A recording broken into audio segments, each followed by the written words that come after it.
My name is Bradley Wagemaker. I am the medical director at Lamelle Pharmaceuticals and Lamelle Research Laboratories. And outside of the products that we develop and manufacture, we as a company have a very, I suppose, significant interest in the aging male and the conditions and problems that aging men face.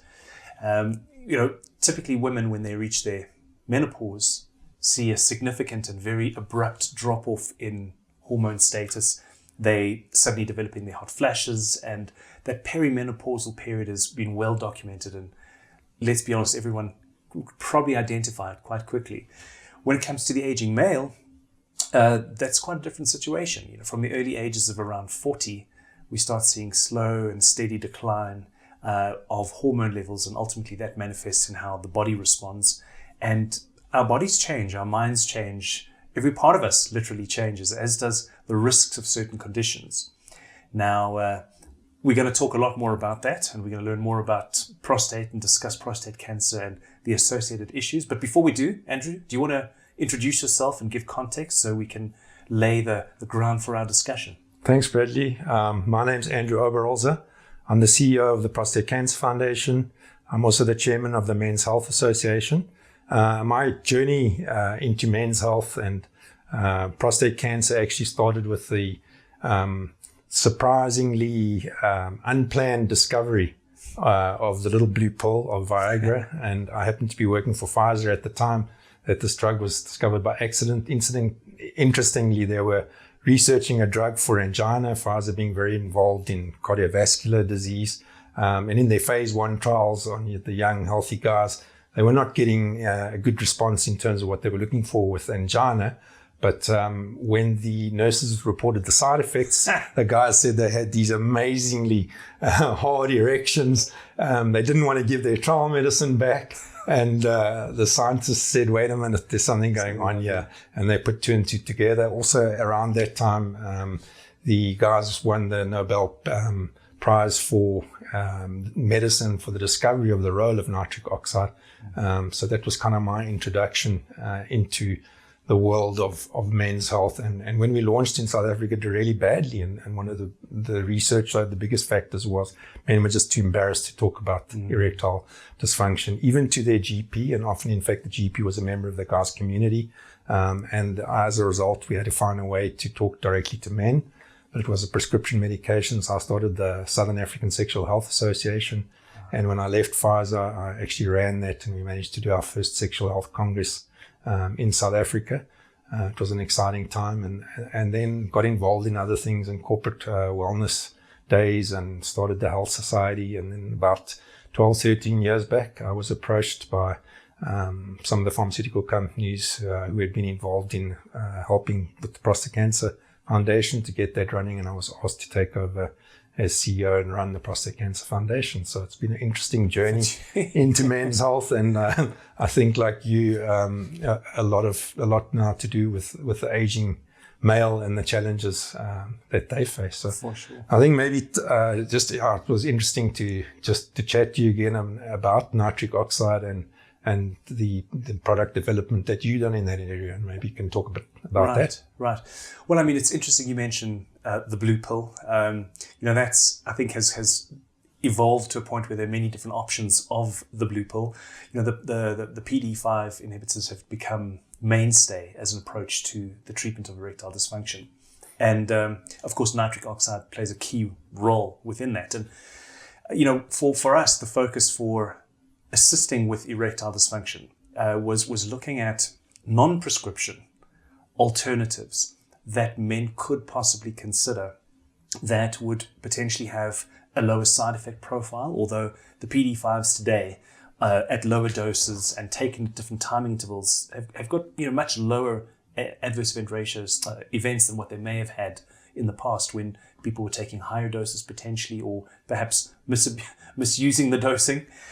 But our focus in developing a non-prescription alternative wasn't to suggest that the PD5s were no longer useful or their adverse events were such that they were harmful to men or shouldn't be considered. I mean, they still very much have a place in assisting men with erectile dysfunction. I think, though, that there was this we noticed a very strong trend of individuals to say, look, I'm not sick. Why must I get a prescription? It's not an illness per se. It's a lifestyle issue for me. And of course, that has serious ramifications in terms of relationships and so on and so forth. But the way in which we could find a non-prescription safe and of course very effective alternative for us was key. And this whole discussion of nitric oxide, I think, is where we started also looking at how the production of nitric oxide in the lining of blood vessels is facilitated with precursors. What is needed to make the nitric oxide in the first place. And once you have nitric oxide, for those people who maybe don't know what nitric oxide is, let's explain. Once you have nitric oxide production in the wall of an arteriole or an artery, that can then dilate. It causes a relaxation of that muscle, and that vessel can dilate, allowing greater blood flow. So, the treatment for angina makes sense. The concept makes sense. So if we look at traditional approaches to helping with vessel dilation, what the PDE5s have done is that what they do is they stop the breakdown of the nitric oxide. So once it's made and it's in the cell, in the muscle that line the arteriole, once the nitric oxide's been made and the vessel's dilated, there is an enzyme which will break that down, remove the nitric oxide, and thereby reduce the effect of the nitric oxide. Now, that little enzyme called phosphodiesterase 5, if that enzyme can be removed or taken away, then you can help manage how much nitric oxide remains and therefore the effect. So it's such a clever idea. It makes a lot of sense. Our approach was somewhat different. We said we're not going to change what happens to the nitric oxide once it's made. We're going to try and make more of it, nitric oxide. So we started looking at, for example, amino acids such as L-arginine, L-citrulline. They are all precursors. They literally get converted into the nitric oxide. But in order to do so, they need an enzyme to convert that amino acid into the nitric oxide. And that enzyme is called endothelial nitric oxide synthase, ENOS. So for us, the question was, could we give you more of the precursor, more of the amino acid, but at the same time drive the production of this enzyme up? Net effect, you make more nitric oxide. So the approach in that we want to have more nitric oxide in the blood vessel is essentially the same objective, but just achieved through different ways. And for us, that was the big aha moment where you don't need a prescription for it. It's incredibly safe, and the clinical efficacy is very much on par with what men would expect from prescription medications in most instances. So that was nitric oxide, and that's how we kind of got more and more excited and interested in how we could help that within the body, and ultimately erectile dysfunction was to benefit from that. I think working in the field of prostate cancer, it's been interesting to see how important sexuality is to men, and also realizing that often men are not entirely sure of what they're putting themselves in for when they choose a particular treatment option. If men choose to go for surgery, we're very fortunate now to have robotic surgery to remove the prostate, and they're able, the urologist is better able to visualize and see the prostate. It's magnified, and they're able to spare the nerves more easily that surround the prostate. And that helps to obviously preserve erectile dysfunction. But of course, there are instances when the cancer is spread to one of the nerve bundles. There's two around the prostate, and if they're able to spare them on one side, the guy's going to have a better chance of erectile function afterwards. Sometimes they have to remove the nerves completely. But I think for me, it's important for men to understand there's always options. Sure. That's often even in those instances where there has been nerve damage or they've had to remove the nerves, there are other treatment options, because they'll try the PDE5 inhibitors like the Viagras and Cialis and those type of drugs, and they won't work. And it's important for men to go back to the urologist and say, this is not working. And we do have the injectable treatments, Sure. which are really have a high success rate. And I know the thought that men have is of injecting into the penis is it's going to be painful. It's actually quite painless once they've been taught properly. And then for them to even understand there's other options, combining the PDE5s with a vacuum pump device, And finally, I always say to guys, don't spend your dread disease cover because if you get a payout, because there's actually an implantable device, which is virtually fail safe. So I think it's important for men to understand that, yes, they may have problems afterwards, but there are different treatment options available. Right. If they've had that you have prostate cancer surgery, we also find even with brachytherapy, although initially they seem to have less erectile dysfunction, it does eventually kind of the rates end up the same as surgery after sort of 10 years. But we're also dealing with guys who are getting older, and I think we need to tell guys your erectile function before you have surgery or brachytherapy or treatment is going to be a big determinant of that afterwards. Subsequent. Yeah. Well, I mean, if we look at the rates of erectile dysfunction in men who have a radical prostatectomy, it's high. I mean, 85% is sort of the number that's kind of been bandied around. You know, I'm talking not about robotics, I'm talking about open radical prostatectomy. And that's considerable.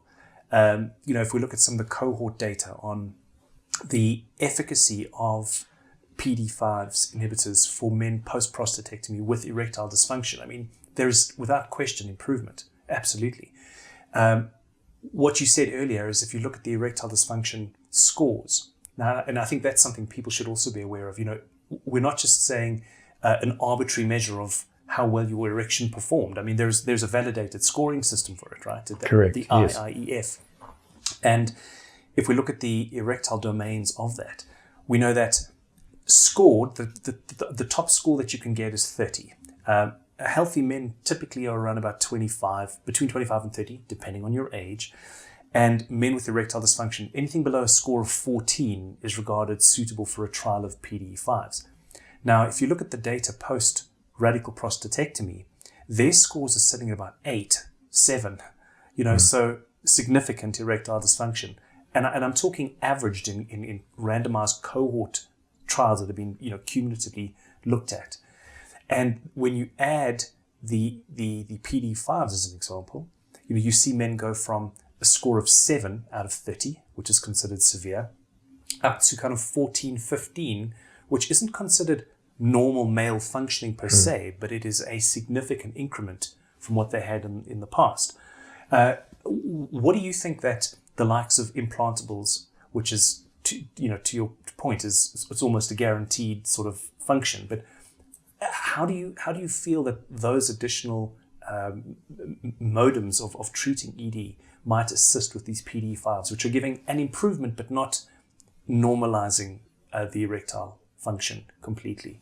I think it's important that if a treatment's not working, for guys to not leave it a long time before they seek further help, because we want oxygenation of the tissues as early on as possible after they've had the surgery. So what's happening is a lot of guys taking the PD5 inhibitors, they're not working and they're just leaving it for months on end, and then we're not getting oxygenation of the tissue. So we really want guys to get erections. So often combining the PD5s with a vacuum constriction device, there's a good South African one, Vacurate, that's made, and having a physiotherapist or a sexologist show you how to use that device is very important. A lot of guys don't realize there's a specific technique that's required to use it. For it to work correctly. To use the Vacurate so that it works. And then going back to your urologist if that's not working and saying, I need to move up and go to the next step. And that would be the injectables, because then it's going to definitely get you an erection that's going to oxygenate the tissue.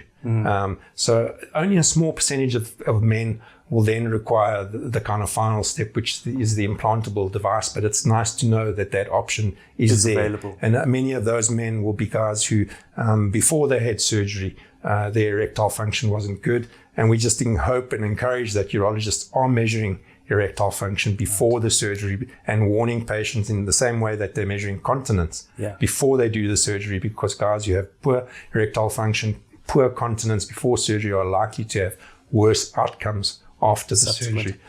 I think for guys who don't necessarily have prostate cancer, but who are experiencing erectile problems, just to also warn them, as you know, that this is potentially a biomarker for your cardiovascular health. And for the lay audience, a biomarker means this is a warning sign, not just that you can't get erections, but that you've got some sort of underlying cardiovascular disease. And within 5 years, if you don't get checked, you could end up having a heart attack or stroke. And maybe you can just comment on that, and maybe derive the role of lifestyle in preserving erectile function. Andrew, you're 100% right in terms of the presence of erectile dysfunction is without question a sign of something a little more sinister. And of course, I think it's important though that we also try and be clear that erectile dysfunction can happen not just because there's a physical issue. In other words, the nitric oxide being produced in the tissues, etc.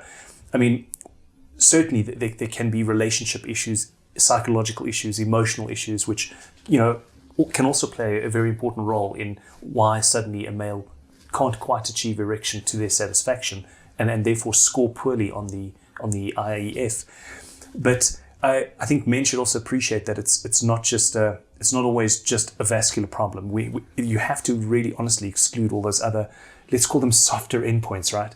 That could have an influence. But I think the takeaway is that if those have been addressed and you have an otherwise healthy individual, the mechanisms through which an erection occurs requires on such finely responsive tissue, blood vessel response, that if you have a greater cardiovascular issue at hand through hypertension or diabetes, high cholesterol, etc., that's probably one of the earliest places it's going to manifest soonest.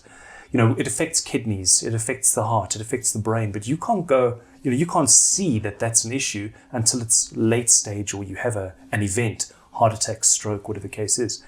But the functioning of the penile tissue is such a wonderfully accurate predictor that there may well indeed be an underlying vascular problem that you should take seriously. And I think that ties into a strong message for men, if you're suffering from this problem and you're an older individual, all the more reason you may have underlying cardiovascular disease risk factors that are potentially modifiable. But I think tying that back to prostate cancer is I think an important point to go with the discussion. I've had people say to me, if I'm having erectile dysfunction, is there a risk I'm going to have prostate cancer? Because the prostate and the penis and the bladder are so closely associated. A lot of consumers go, well, what's the risk if I'm having ED that I may have prostate cancer? And I don't know if you want to speak to that in terms of how you as a society educate consumers about risk factors for prostate cancer. Because ED in itself is not a risk factor for prostate cancer, but how do you approach that with your organization to say to people, these are modifiable risks that you could consider for prostate versus cardiovascular disease? What do you have in terms of your education? What do you strongly advocate to those individuals? I think one of the biggest challenges we have with prostate cancer is that there's usually no warning signs. There's no symptoms in the early stages of the disease. So men think that they're fine. Right. And that's why encouraging men to go for age and risk appropriate screening is so important, because by the time guys are experiencing symptoms, and erectile dysfunction is one of those they could be experiencing, often having urinary problems, battling to start urinating, having urinary urgency where they suddenly rush to go to the toilet, or even incontinence. Those are often also symptoms of an enlarged prostate.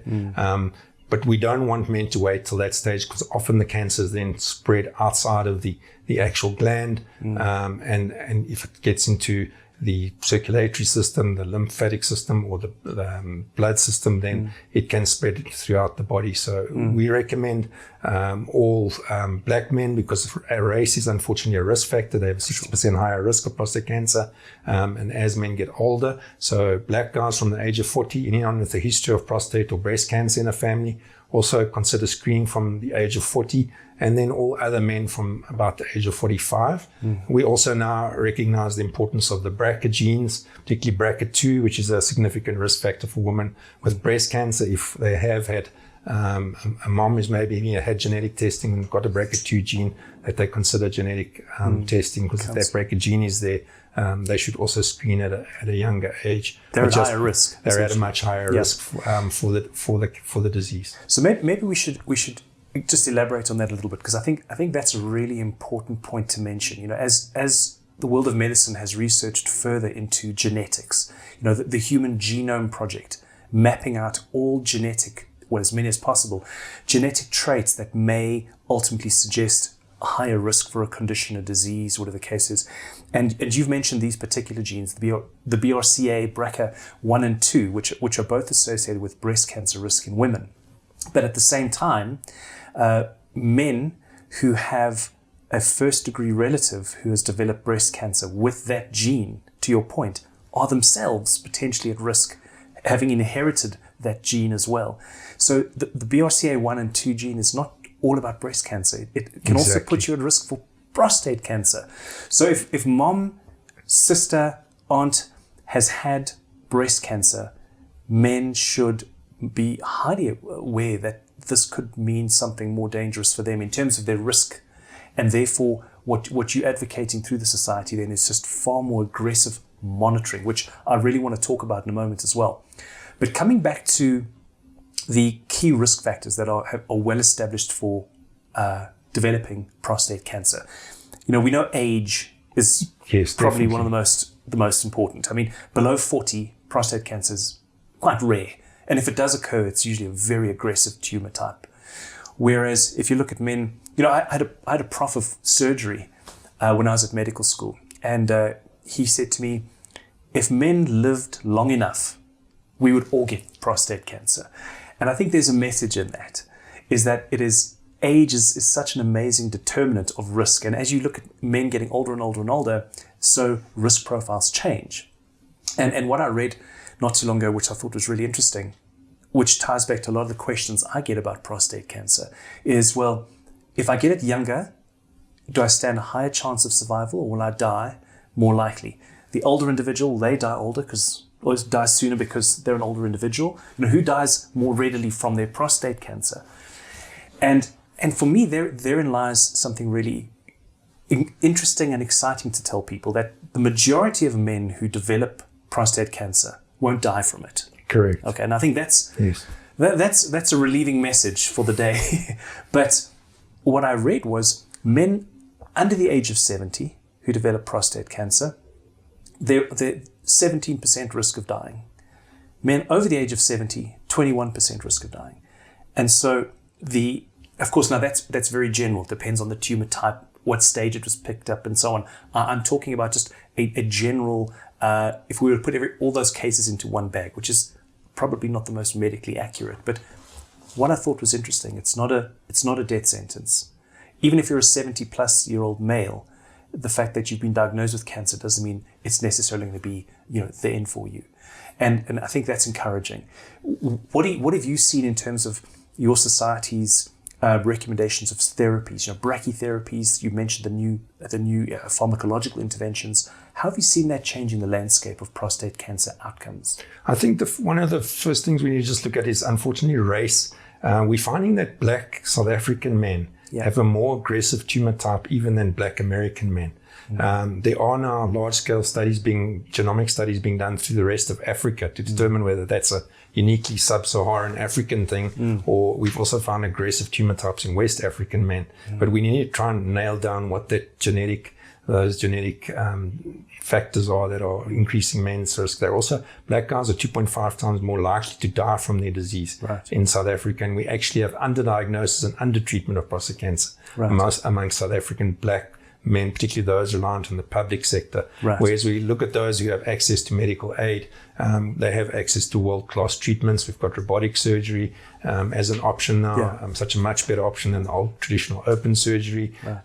We have brachytherapy, which is a lot less invasive and pretty much a day procedure, implanting radioactive seeds into the prostate. And then we have external beam radiation. I think the more challenging aspect is treating prostate cancer once it's spread or metastasized. For sure. And that traditionally has involved taking men's testosterone away, and the side effects of that are immense. But we now have newer medications that can considerably increase life expectancy if they are given right up front together with androgen deprivation therapy. That's when we're removing a man's testosterone, either by surgical castration, actually removing the testicles, or using medications to block the uptake of testosterone in the body.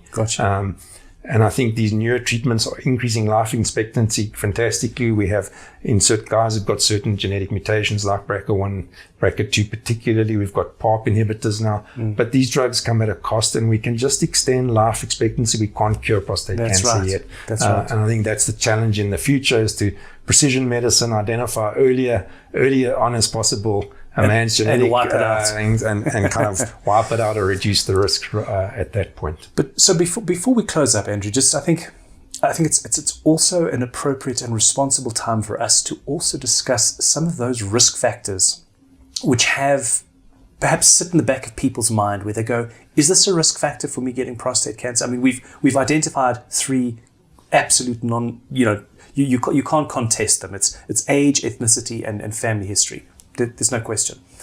But I've been reading a lot more now about how, for example, the recommendation of eat lots of fruit and vegetables, lose weight, don't eat red meat. But yet, in much of the literature, a lot of this is now being, well, not refuted, but it's not as clear cut as what we thought it might be. For example, a study in Scandinavia looked at a multi-year retrospective review of men with prostate cancer and looked at their diets. And they said men with vegetables, men who took more vegetables, was there a lower incidence in that group versus those who took less vegetable? And they found no correlation with vegetables. The only correlation they found was with citrus fruits. They said men taking larger quantities of citrus fruits may have a slight reduction in the risk of prostate cancer. It wasn't statistically significant, and it was about a 4% decline, but yet it's been strongly promoted as gold standard. I think it's also important that we try and be clear as to, what really is fact and what's not so much fact, maybe myth. I think for the challenge for us as a foundation is we need kind of level 1 evidence before we can make recommendations. That means multiple large-scale randomized clinical trials at various centers. And we don't really have that. I mean, one of the interesting modifiable risk factors that seems to have quite good evidence is the number of ejaculations that men have a month. And guys who have more than 21 ejaculations throughout adult life, it seems have about a 20% reduction in the risk for localized prostate cancer. So I always say to guys, that's your very easy health behavior to change the 22 working days in the diary. So if it's going to give you a bit of a benefit and we're not sure what the reason is, why not do it? So I think there's a lot more research that's needed before we can start making dietary correlations. But an exciting, easy and good behavior to implement. To end off with that most men will find very easy. Very easy to implement. Well, so to wrap it all up for us then, Andrew, thank you very much for your time. I think that it's fair to say that the second leading cause of cancer in men has a lot more that needs to be discussed. It's not something we can cover in a short space of time, but I think what we have covered has been interesting and certainly a lot more to talk about. But as a start off, that was fantastic. And I thank you very much. It was wonderful to chat. Thank you. Thanks for your time.